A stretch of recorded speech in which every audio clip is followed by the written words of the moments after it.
আর এবার চোখ রাখবো আরো একটি গুরুত্বপূর্ণ খবরে। সুপ্রিম কোর্টে ওয়াকফ মামলা চলাকালীন বাতিল করা হবে না ঘোষিত ওয়াকফ সম্পত্তি। আদালতকে আশ্বস্ত করল কেন্দ্র। ওয়াকফ কমিটিতে নতুন নিয়োগ নয়, মামলা চলাকালীন জানালো কেন্দ্র। 1995 ও 2013 সংশোধনী আইন নিয়ে যে মামলা বকেয়া আছে সুপ্রিম কোর্টে তা আলাদা শুনানি হবে, কিন্তু একই প্রধান বিচারপতির বেঞ্চে জানিয়ে দেওয়া হয়েছে সুপ্রিম কোর্টের পক্ষ থেকে।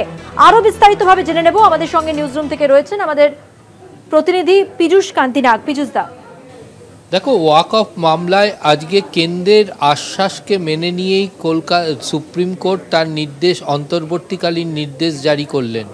অর্থাৎ সুপ্রিম কোর্টের মামলার শুনানি শেষ না হওয়া পর্যন্ত কোনো ঘোষিত ওয়াকফ সম্পত্তিকে বাতিল বলে গণ্য করা যাবে না।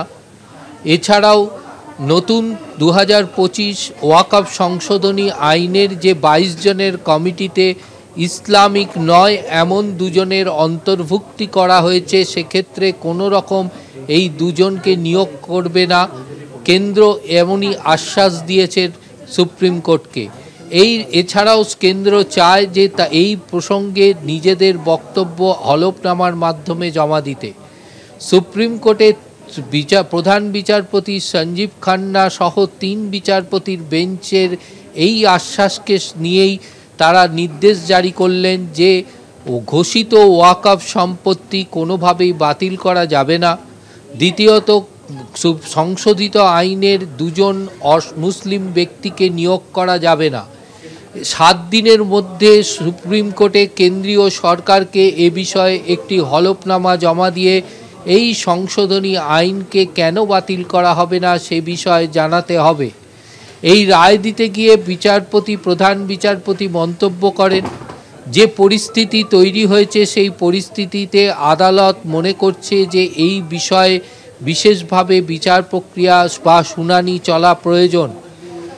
যে নতুন সংশোধনী আইনে যে 5 বছর ইসলামিক প্র্যাকটিসের কথা বলা রয়েছে, আদালত এ বিষয়ে মনে করছে যে এই বিষয়টির ক্ষেত্রে কিন্তু বিশেষভাবে গুরুত্ব দেওয়া প্রয়োজন। তার কারণ এই একজন ব্যক্তি তার উত্তরাধিকার সূত্রে যদি সম্পত্তি দান করতে চান, তাহলে সেক্ষেত্রে তিনি যদি ইসলামিক পরিবারেই জন্মগ্রহণ করেন, তাহলে সেক্ষেত্রে তাকে কেন 5 বছরের প্র্যাকটিসের বিষয়টি আসছে।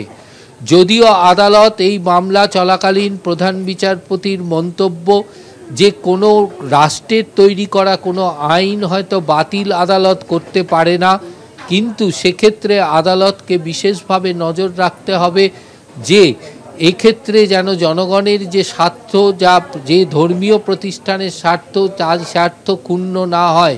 অর্থাৎ এই বিষয়টিও আদালত বিশেষভাবে নজর দিচ্ছে। তাছাড়া আদালতের এই অন্তর্বর্তীকালীন আদেশ, গতকালের আদেশকে বিরলতম ঘটনা হিসাবে প্রমাণ করার সলিসিটর জেনারেল যখন প্রচেষ্টা করেন, তখন আদালত মন্তব্য করে যে কোনো বিষয় যখন আদালতে মামলা বিচারাধীন থাকে, তখন সেই বিষয়টি বাস্তবায়নের ক্ষেত্রে একটি স্থগিতাদেশ বা স্থিমিত রাখার যে চর্চা, যে প্রচলন রয়েছে, তার থেকেই কিন্তু আদালত এই সিদ্ধান্ত গ্রহণ করেছিলেন। আদালত কিন্তু সামগ্রিকভাবে কোনো সিদ্ধান্ত এখনো পর্যন্ত গ্রহণ করতে চাইছে না, সব পক্ষের শুনানি না হওয়া পর্যন্ত।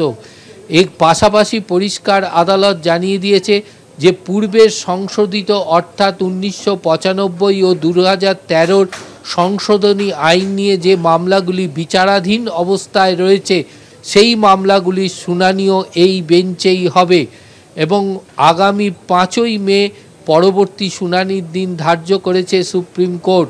যদিও বিচারপতি সঞ্জীব খান্না সহ 3 বিচারপতির বেঞ্চ এই মামলার শুনানি গ্রহণ করবেন, তার পূর্বে কেন্দ্রীয় সরকার এবং এই মামলার সঙ্গে সংযুক্ত সব পক্ষকে হলফনামার মাধ্যমে তাদের বক্তব্য জানাতে হবে এবং তারপরেই এই 3 সদস্যের বিচারপতির বেঞ্চ তাদের পরবর্তী সিদ্ধান্ত গ্রহণ করবে।